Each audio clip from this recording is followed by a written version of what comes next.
Dimulai oleh serangan AS pada 28 Februari 2026, di mana AS dan Israel mengerahkan kekuatan militer terbesar dalam sejarah, termasuk dengan 200 jet tempur dan tembakan dari rudal Tomahawks. Perang antara Iran dan AS akhirnya dimulai, di mana dengan kekuatan sebesar itu, AS menyerang fasilitas nuklir hingga kediaman dari Ali Khamenei, dengan banyak warga sipil juga jadi korban.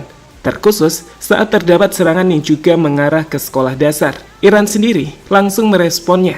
Kali ini targetnya ada di seluruh Timur Tengah, seperti Israel, Jordan, Kuwait, Qatar, Bahrain, Saudi, hingga UEA, tempat di mana markas militer AS juga melakukan serangan dari wilayah tersebut. Dan gilanya, meski harus menyerang banyak target sekaligus, rudal-rudal Iran tetap mampu memberikan impact yang besar, termasuk drone yang juga dikirim untuk menyerang.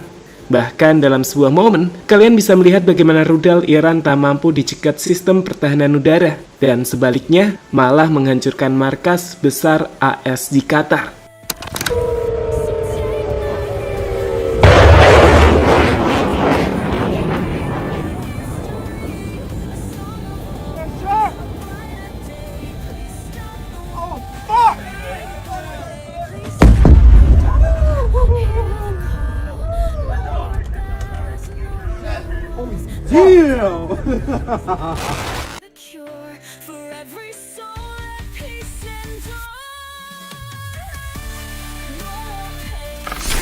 Keputusan Amerika Serikat dan Israel untuk kembali menyerang Iran pada akhirnya benar-benar menyalakan api neraka di Timur Tengah, dengan alasan bahwa negara-negara Timur Tengah seperti Saudi, Jordan, Bahrain, Qatar, UEA, hingga Kuwait membiarkan wilayahnya digunakan militer AS untuk menyerang Iran. Iran pun tak ragu untuk juga menyerang negara-negara tersebut, mulai dari markas militer AS yang ada di negara tersebut, hingga fasilitas umum seperti gedung-gedung tinggi atau hotel, serta bandara seperti yang terjadi ketika Bandara International Airport Kuwait terkena serangan drone dari Iran.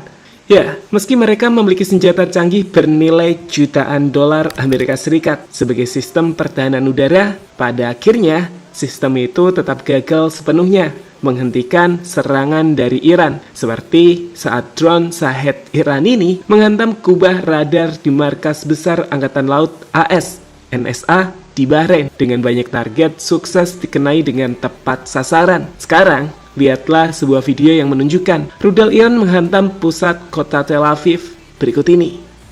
And the Israelis, I think that's what the calculation now is. Regime preservation. Could you get a more pragmatic figure presiding over this regime? Sure. Aaron, I just want to break in for a moment, because we're looking at live pictures in the air over Tel Aviv, and obviously, as many people know, Ya, serangan Iran sendiri sekali lagi menunjukkan kalau mereka nggak bisa dikalahkan begitu saja, di mana serangan counter yang mereka lakukan bisa memberikan impact besar tanpa mampu seluruhnya diintercept oleh teknologi canggih AS sekalipun. Hingga detik ini, pertempuran udara dan rudal masih terus berkecamuk. AS dan Israel tidak mengendurkan serangan mereka ke situs-situs militer Iran. Namun di saat yang sama, langit Israel dan Teluk terus dihiasi jejak api misil-misil Iran. Situasi ini menjadi semakin sulit bagi Washington dan Tel Aviv karena perlawanan Iran ternyata jauh lebih terorganisir dan gigih dari yang diperkirakan semula. Nah, melihat hal tersebutlah, sekutu utamanya mulai bergerak. Kekuatan barat lainnya akhirnya bersikap, di mana Inggris dan Kanada secara resmi mengkonfirmasi keterlibatan militer mereka untuk membantu AS menggempur Iran. Lihatlah pernyataan dari PM Inggris Keir Starmer baru-baru ini, di mana ia menyatakan komitmennya untuk mengirimkan pasukan dan aset tempur guna bertempur bahu-membahu bersama Amerika Serikat.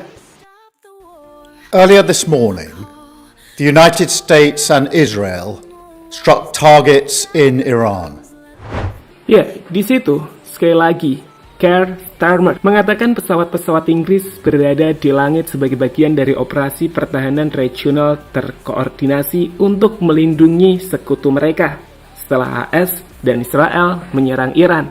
Bagi Iran, kondisi ini menempatkan mereka dalam posisi yang sangat sulit dan sangat berbahaya. Teheran kini secara resmi dikepung oleh kekuatan militer paling mapan di dunia.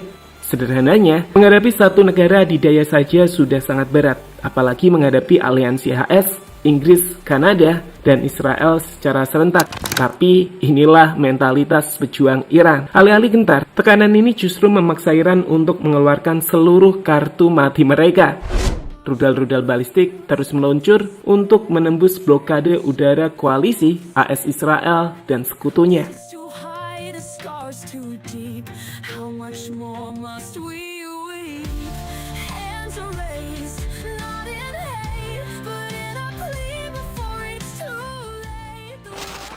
Pemimpin tertinggi Iran wafat.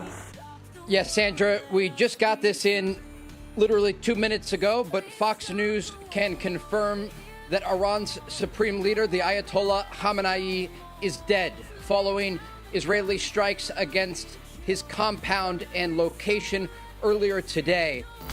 Serangan besar-besaran oleh AS, Israel dan juga para sekutunya ke Iran baru-baru ini melaporkan bahwa sukses mengeliminasi pemimpin tertinggi Iran yakni Ayatollah Ali Khamenei. Banyak outlet barat yang bersumber dari Israel melaporkan kematiannya sebagai konfirmasi atau keyakinan kuat, dengan media seperti CNN menjelaskan bahwa Israel mengkonfirmasi Khamenei tewas dalam serangan hari Sabtu. Berdasarkan dua sumber Israel, dengan Trump juga mengatakan dia telah dieliminasi. Kemudian ada DW News yang menggunakan sumber dari Netanyahu untuk mengkonfirmasi kematian Khamenei. Lalu Al Arabiya juga menjelaskan jika Trump telah mengkonfirmasi kematian Khamenei.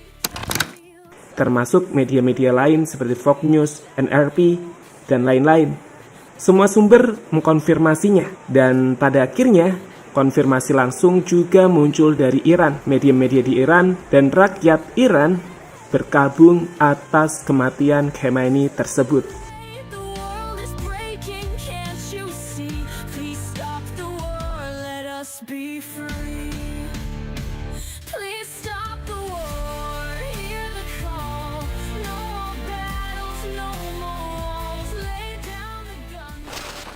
Cina, Turki, dan Rusia bela Iran. Jika AS dan Israel mendapatkan dukungan dari negara-negara sekutu baratnya, maka dukungan pada Iran didapatkan dari Cina, Rusia, dan Turki yang secara umum membela atau mendukung posisi Iran dalam konflik ini. Cina bereaksi dengan sangat kritis terhadap serangan AS Israel ke Iran, di mana Kementerian Luar Negeri Cina menyatakan sangat prihatin atas serangan militer AS dan Israel terhadap Iran.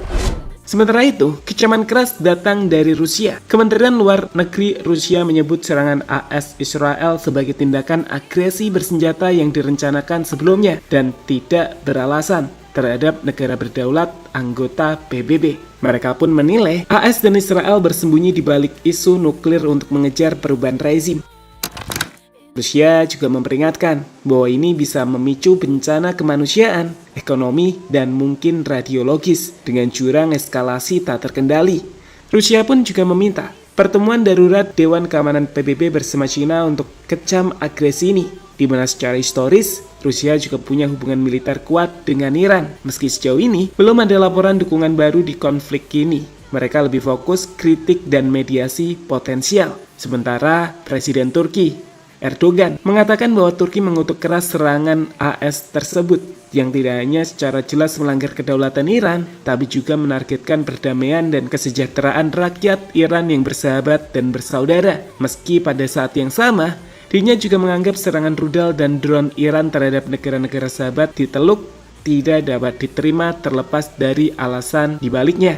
Nah, selain tiga negara tersebut, ada juga Yaman, para militer Irak, dan proksi-proksi Iran lainnya yang bersiap untuk bertempur bersama Iran menghadapi AS dan juga Israel.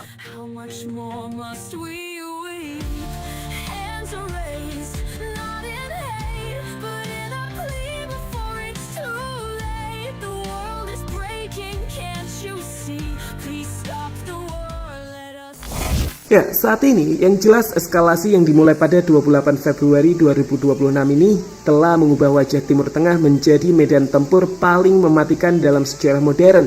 Ambisi Amerika Serikat dan Israel untuk melumpuhkan Iran melalui kekuatan udara raksasa ternyata membentur dinding perlawanan yang tak terduga.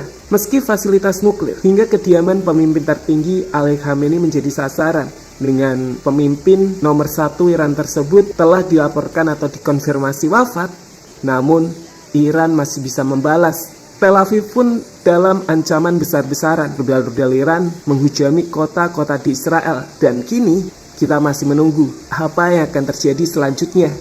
Peta kekuatan telah terbelah secara ekstrim.